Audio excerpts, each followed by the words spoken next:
Welcome to lecture number 17. In this lecture, we are going to study two photon interference in the temporal degree of freedom. But first, let's look at what we did in lecture number 16. So, in lecture number 16, we were studying parametric down conversion as a non-linear optical process that can produce two photon entangled state.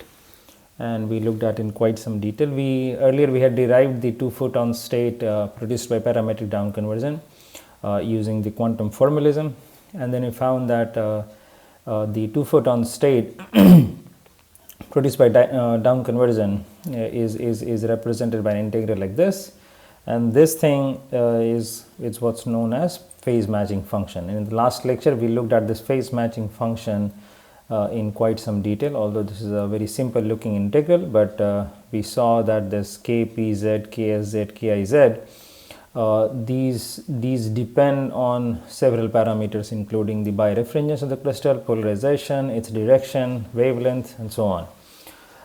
So we looked at all these things in details. We also looked at the possible ways or the possible scenarios in which the polarization comes into phase matching, satisfying the phase matching condition.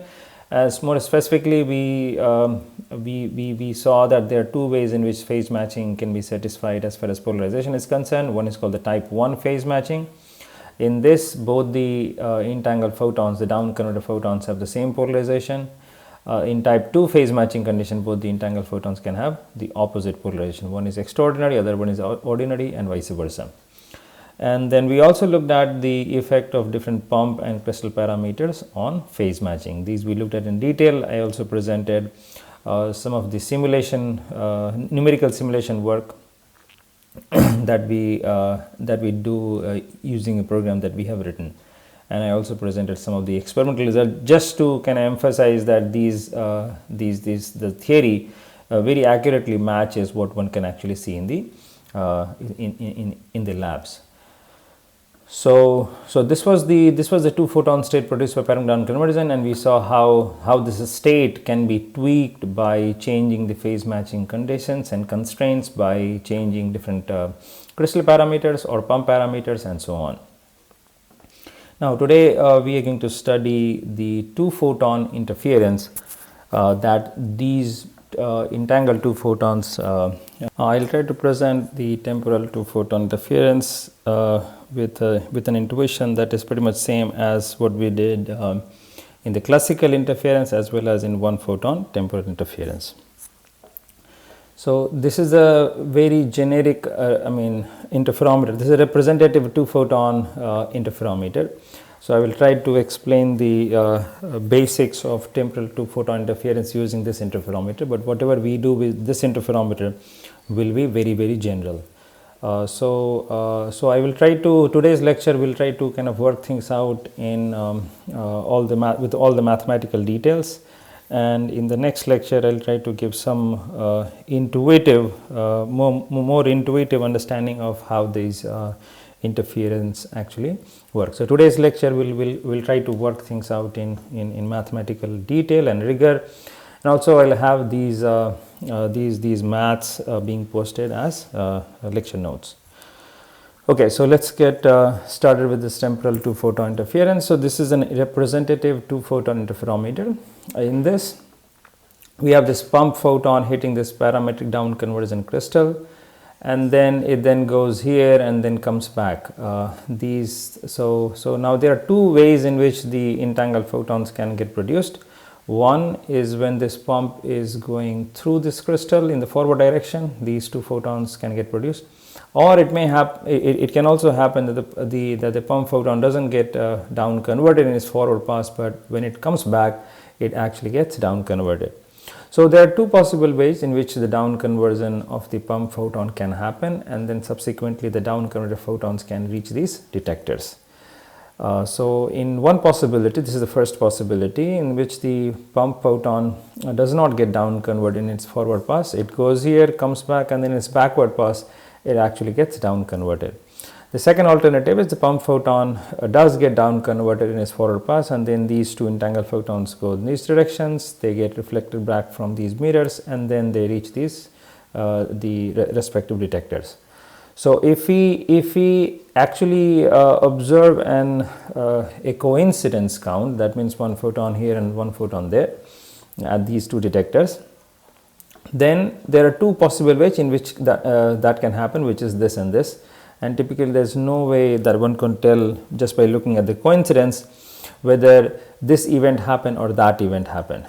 This is same as when we do a Young's double slit experiment with single photons, and there is no way of telling whether the photon goes through first slit or the second slit, and then we say that the interference is because of the interference of those two alternatives. Similarly, here if when we detect a coincidence, that means one photon here, one photon there, there is no way of telling whether the down conversion and the subsequent entangled photons reaching the detector, if that happened in this manner or in this manner. So these are the two possible alternative ways in which the down conversion can happen and the down converted photons can get to the detector. And in any interference, we always need two possible alternatives, and so these are the two photon alternatives.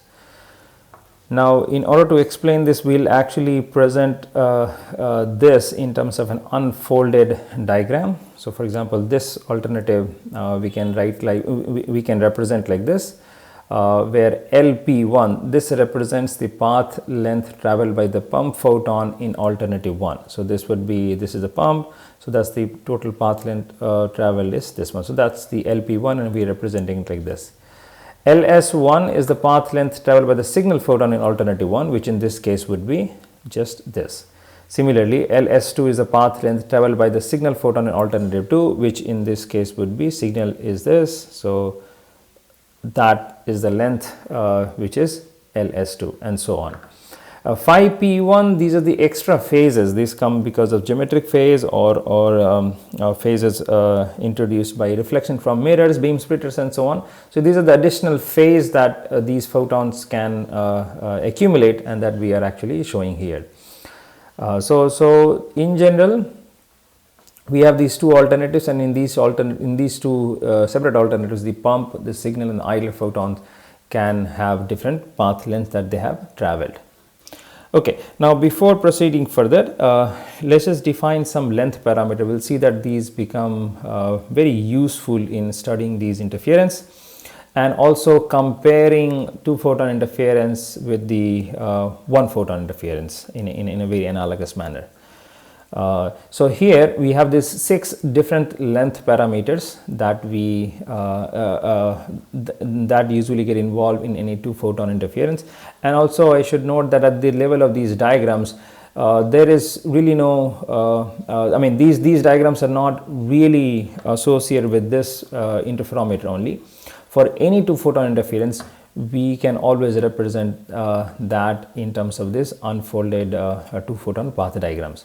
So once we have this two photon path diagram, then the subsequent analysis we do is not necessarily just limited to this particular interferometer, but it can be any two photon interferometer for that matter.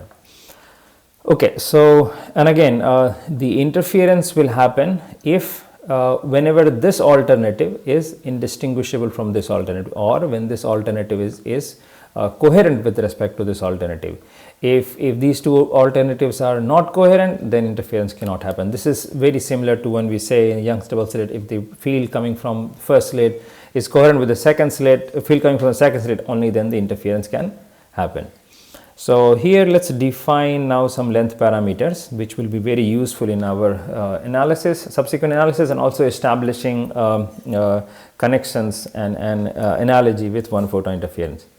So first of all, we define L1. This L1 we define as LS1 plus Li1 by 2 plus LP1. So this is the length traveled by the pump photon and the average length traveled by the signal idler photon. So that's the LS1. So that's LP1 plus LS1 plus Li1 divided by 2. So that's the L1. Similarly, let's define L2, which is the length traveled by pump plus the average length traveled by signal idler photon in alternative 2.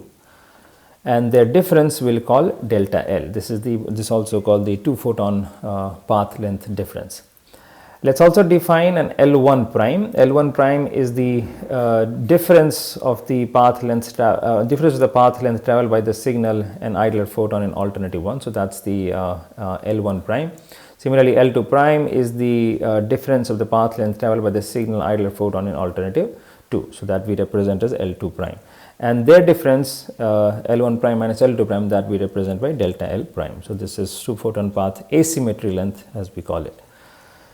We can also define this phi 1 and phi 2. Phi 1 is basically phi S1, phi I1, phi P1, which is all the phases in alternative 1. Phi 2 has all the phases in alternative 2, and the difference we'll call delta phi.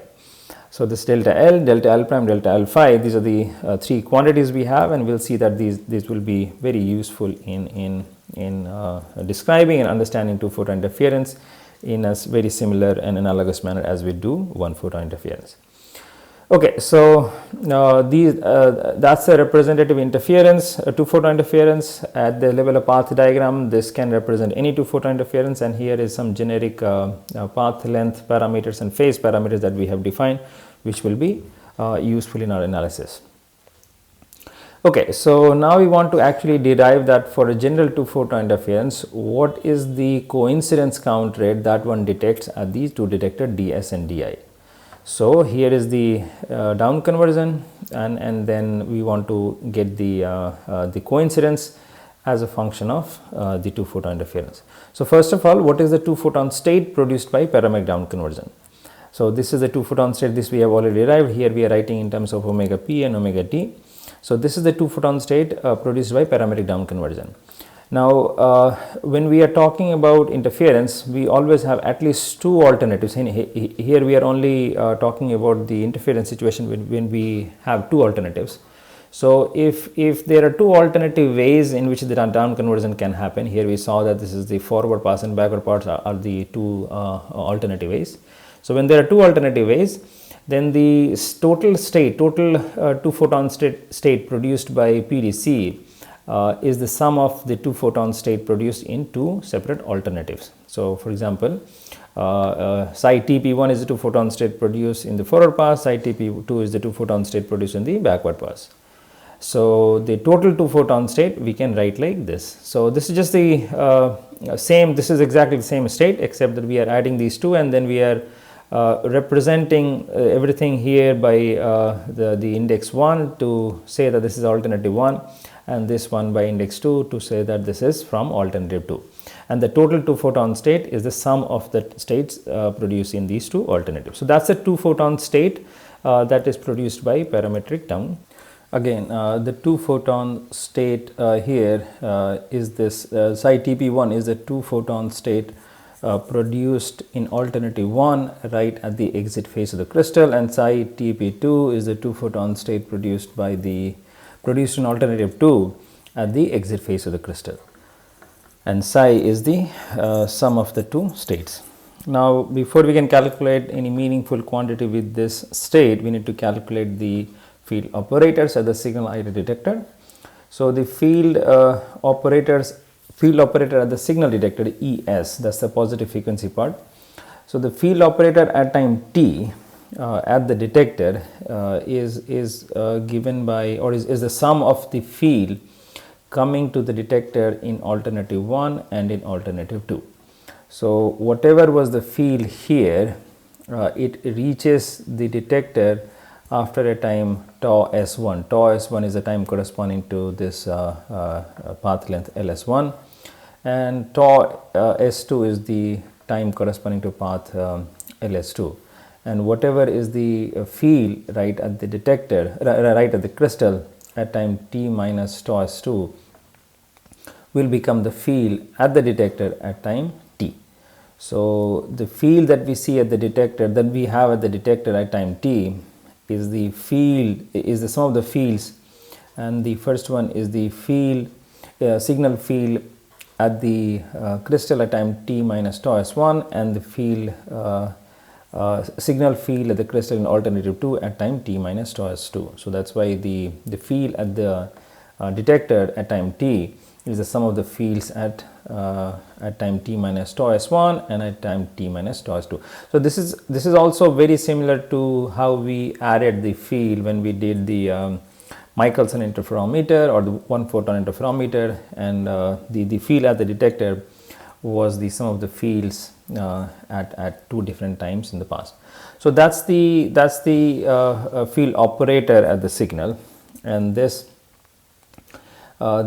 field in the alternative 1 and 2, we can expand it like this. This is just a modal expansion, and this works in pretty much the same way as we do in the classical. So this is the time domain representation, and this is the frequency domain representation. The electric field amplitude, here we are replacing this with the annihilation operator.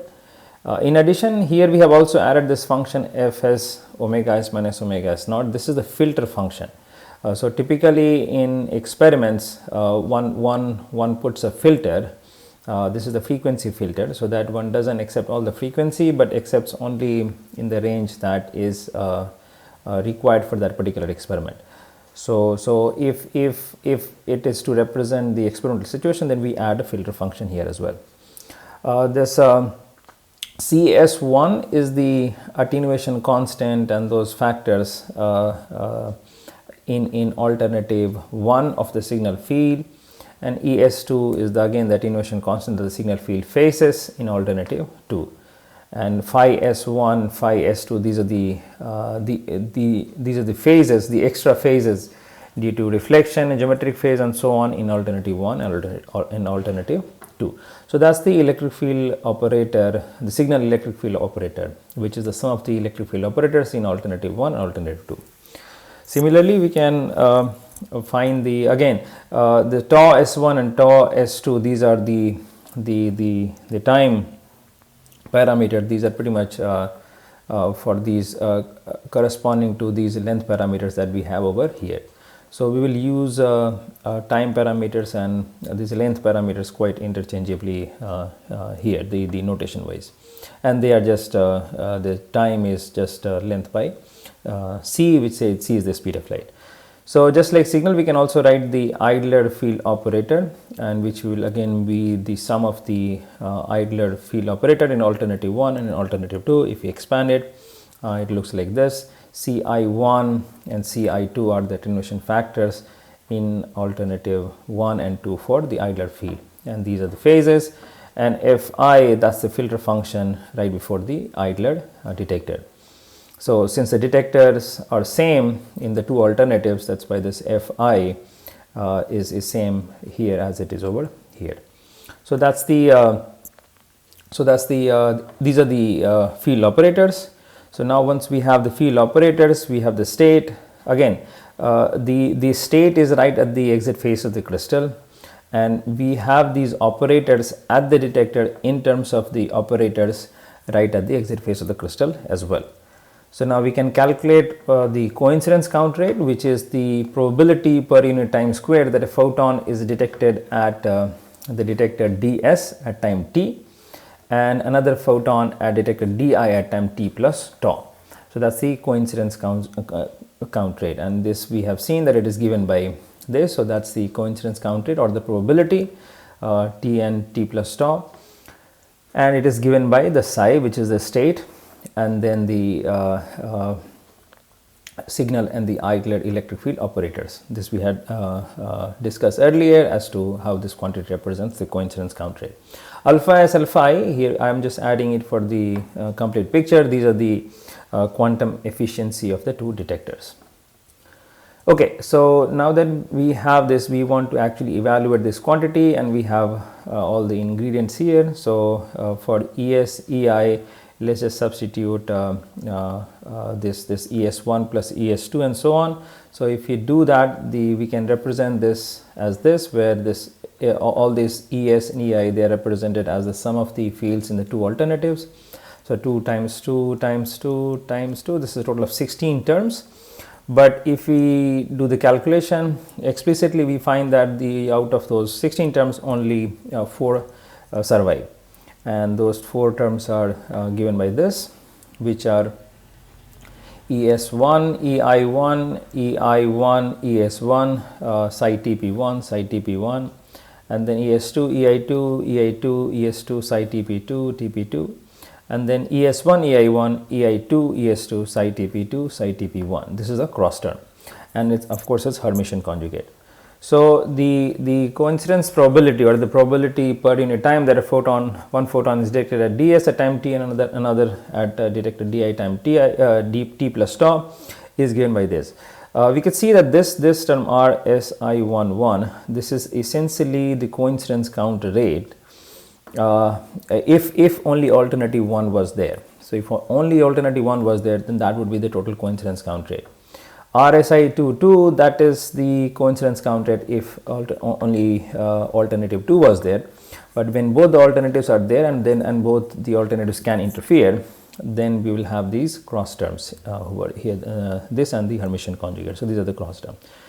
So again, we see that the structure of interference here is pretty much the same as we have in the one photon case. In the one photon case also we have two alternatives, and then the interference, which in that case is in terms of intensity, has 4 terms. Out of the 4 terms, the 2 terms are the intensities coming from alternative 1, alternative 2, and there are 2 cross terms. So similarly over here, now we are not talking about the intensity, we are talking about the coincidence count rate, and then the total coincidence count rate is basically the sum of the coincidences coming from alternative 1 and alternative 2, and then the 2 cross terms.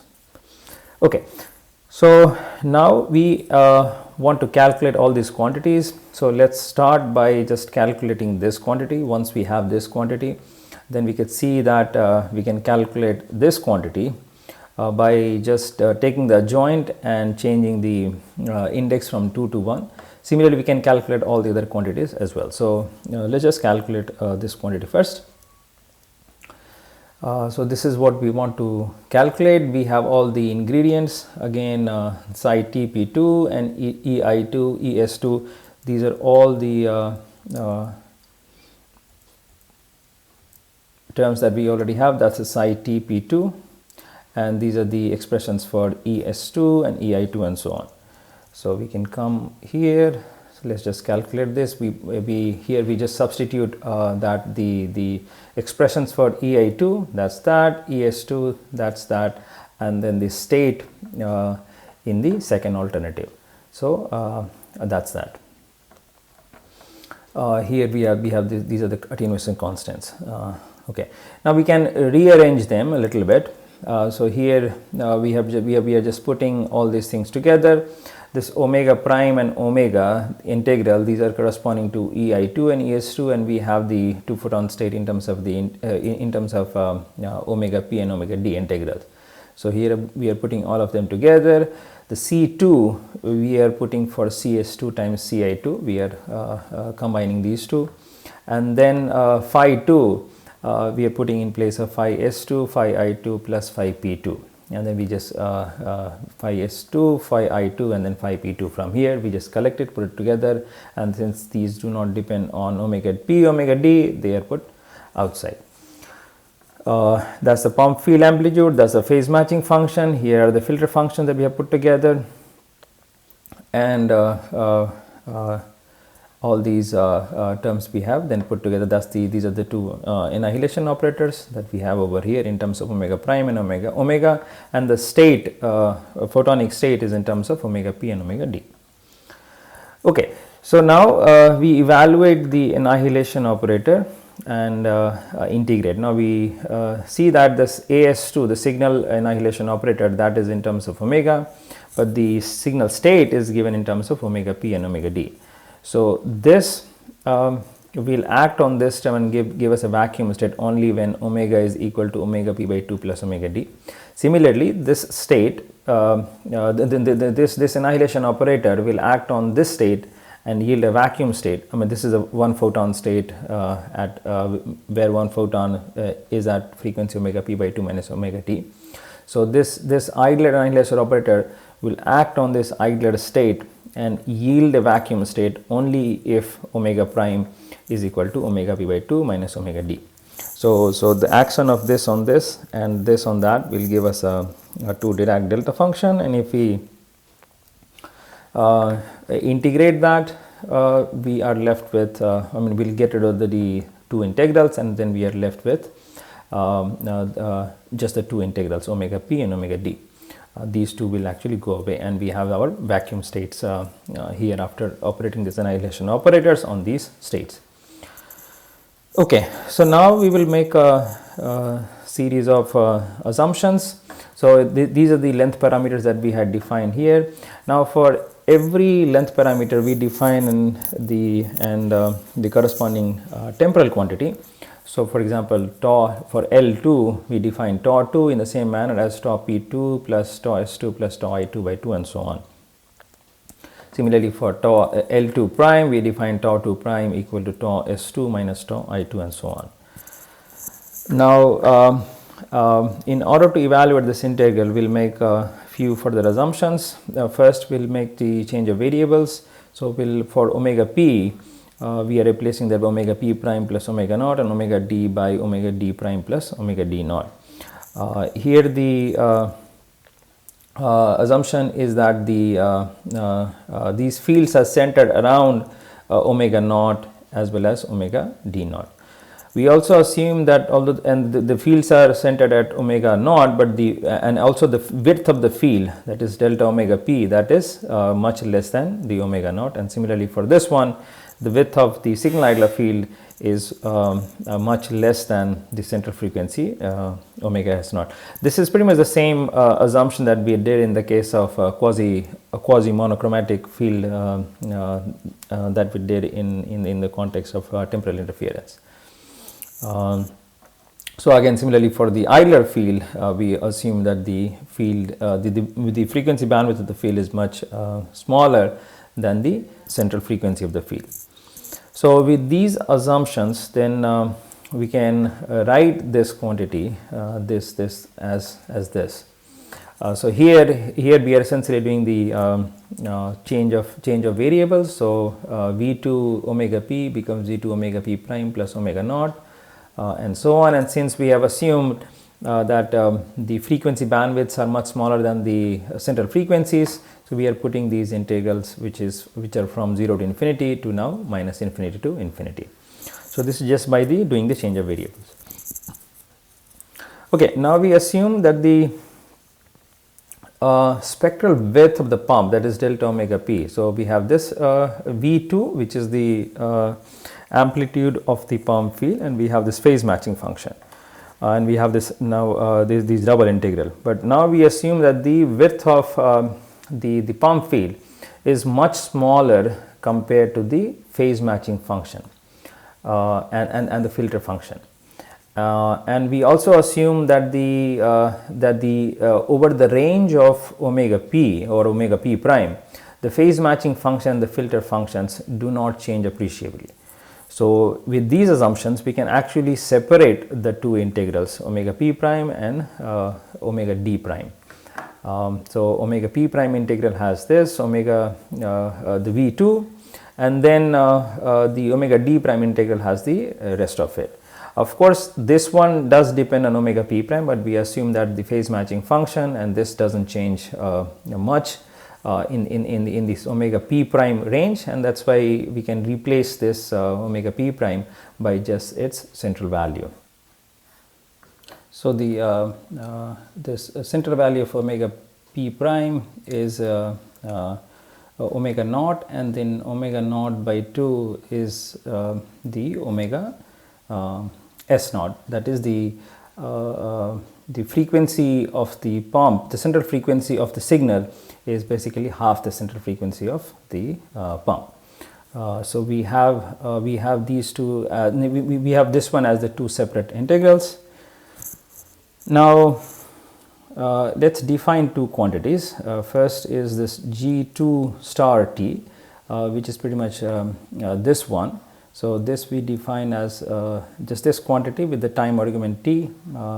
So this is a function of t. Similarly, this quantity we define as V2 t, and therefore we can write this one as V2 t plus tau by 2 minus tau by 2, because the definition here is for t, but we have a t plus tau by 2 minus tau 2. So that's the V2 that quantity. Similarly, this definition is for I omega d prime t, and inside we have here t tau plus tau 2 prime, and that's why it's like this.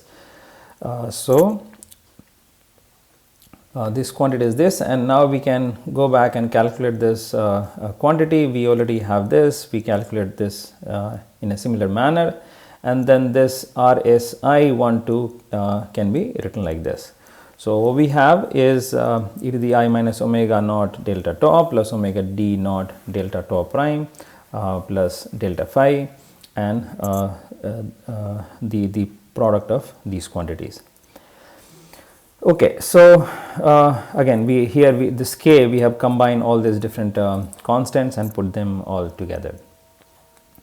Okay, so this RSI 12 t plus tau, that's more like an instantaneous coincidence intensity, that is exactly at t and t plus tau, but in an experiment we cannot make such sharp measurements. So in experiment we always do the averaging. So the averaging over t and then averaging over tau. So in an experimental situation, what we can always measure is this time averaged quantity, and time averaged over this t as well as tau.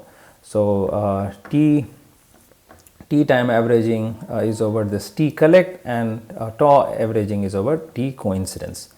So this is the average quantity we need to now calculate.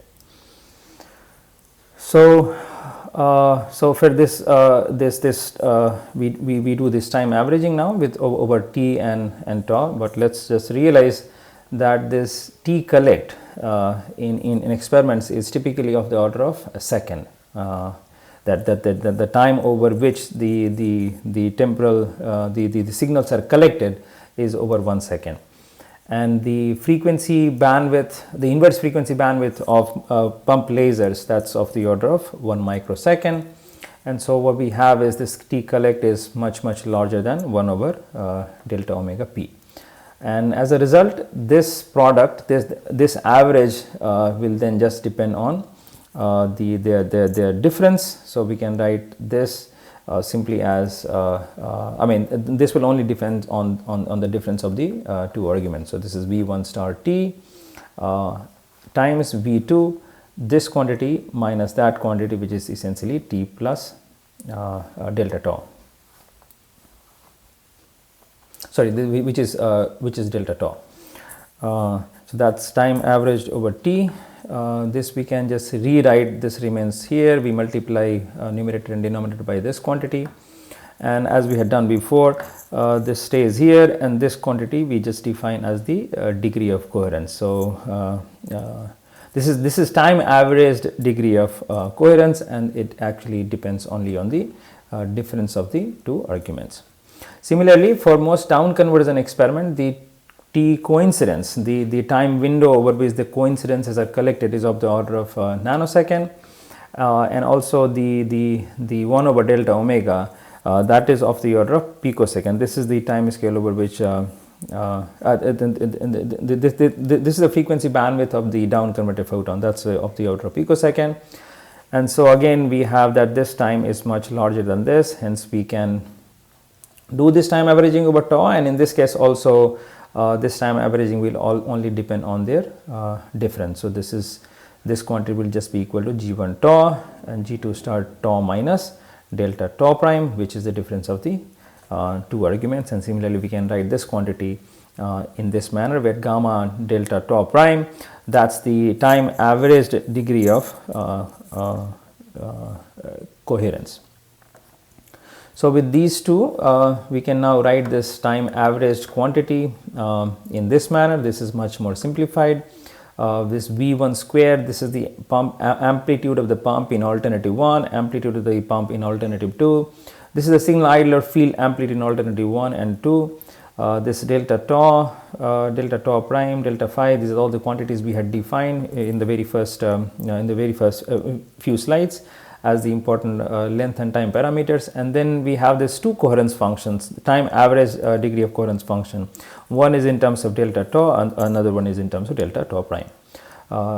So once we have this RSI12, we can similarly calculate RSI21, RSI11, RSI22, and then the total coincidence count rate we can write like this, where this is R1 plus R2 plus 2 R1 R2 gamma delta tau, gamma prime delta tau prime, and cosine omega naught delta tau, omega d naught delta tau prime plus delta phi. R1 here again we have combined all these quantities together, R2 we have combined all these quantities together. We can also write this in terms of delta L and delta L prime, and then it looks like this. And here we go between the magnitude of the wave vector and the frequency.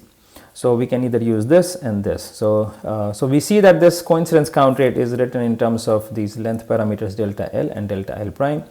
And although we had 6 different length parameters, LS1, LI1, LP1, LS2, LI2, LP2, what we see that only two length parameters are what's appearing in the final equation. This is pretty much same as what we have in the Michelson or temporal interference, in which only the difference of the time parameters or the distances traveled, delta L or delta tau, is what shows up in the expression for interference intensity.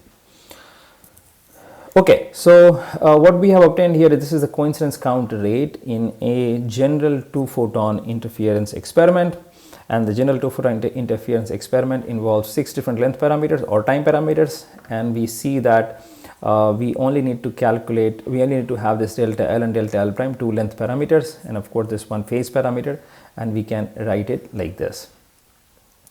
So I will definitely at this point encourage everyone to kind of derive these equations to have a thorough understanding and feel for the math that's involved. Okay, now this is the 2-photon interference law applicable for a general 2-photon interference. Let's look at some special cases. First, we'll look at the degenerate down conversion, in which the omega d naught is 0. That means the central frequency of the signal and central frequency of the idler, they are equal, so the difference is 0. We also assume that the R1 and R2, they are equal. That means the field amplitude coming in the two alternatives are equal, and in that case we get a slightly simpler expression, that is C equal to 1 plus gamma prime delta L prime gamma delta L cosine k naught delta L plus delta phi. In addition, if the pump and the signal idler field, they have the Gaussian spectra with frequency with delta omega p, delta omega, then we can write this gamma delta L as this Gaussian function, gamma prime delta L prime as this again another Gaussian function, and their width, their widths we can will be then be given by C by delta omega p, and this we can call the signal pump coherence function and the signal idler coherence function. These are the two coherence functions that shows up, and these are their widths. So we find that the condition for 2-photon coherence or 2-photon interference, and rather the necessary condition, is that this delta L has to be much smaller than this pump coherence length, and the delta L prime has to be much smaller than the signal idler coherence length. And as long as these two conditions are satisfied, we will have interference, 2-photon interference. If any of the two conditions are not satisfied, we will not have 2-photon interference. This is same as the interference condition for 1-photon interference, where we see that the path length difference has to be larger than the coherence length involved, and as long as that condition is satisfied, we have interference. So similarly, in this case, we have two conditions instead of one, and these two conditions are here. The first one is in terms of the coherence length of the pump, and the second one is in terms of the coherence length of the signal idler fields. Okay, now let's look at the two special cases. Case 1 is when delta L prime is equal to 0 and delta phi is also 0. So in this case, the RSI thus takes a even simpler expression, 1 plus gamma delta L plus cosine k naught delta L. So here we see that as a function of delta L, the coincidence count rate will show interference because this cosine term. But since there is this coherence function as well, as we increase delta L, at delta L equal to 0, this is 1, but as we increase delta L, this will reduce to 0. So we'll have interference, but then that will decay down to 0 within this length LP coherence. So we see that delta L plays the same role in 2-photon interference as does the optical path difference in 1-photon interference. Let's look at another case when delta L is 0 now and delta phi is some fixed quantity. In that case, RSI is C, this one is C1 plus K gamma prime delta L prime, because this quantity is just 1, and since delta L is 0 and this is delta phi is some fixed quantity, then cosine is just a fixed number which is some K. So in this case what we see here is that if we change delta L prime, we don't see any interference. Rather than we just see the profile of this function gamma prime delta L prime. If this profile happens to be a Gaussian function, then we will just see a Gaussian profile. So this has really no one photon analog. Delta L does have one photon analog, but this delta L prime does not have any one photon analog. This is the specific to this two photon interference.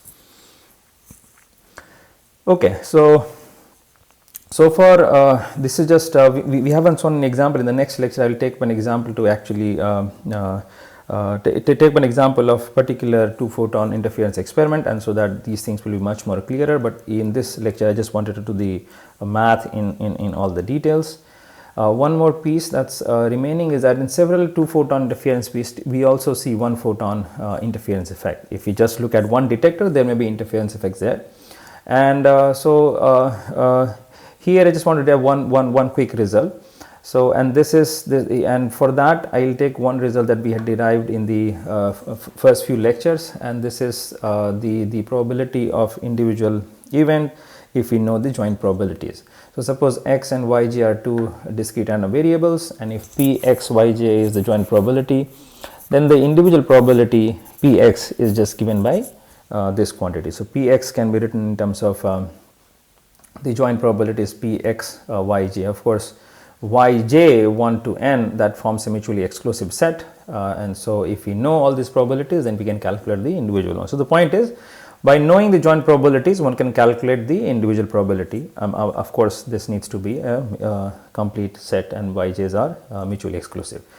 So similarly, if we have suppose a photon of the entangled pair is detected at location, the first one, and its entangled partner has the probability of getting detected at n separate locations given by y1 to yn, and of course the y1, these are different locations. So y1 to yn, this is a set of mutually exclusive random events, and then of course the second one has to go to one of these n, then this will form a mutually exclusive set.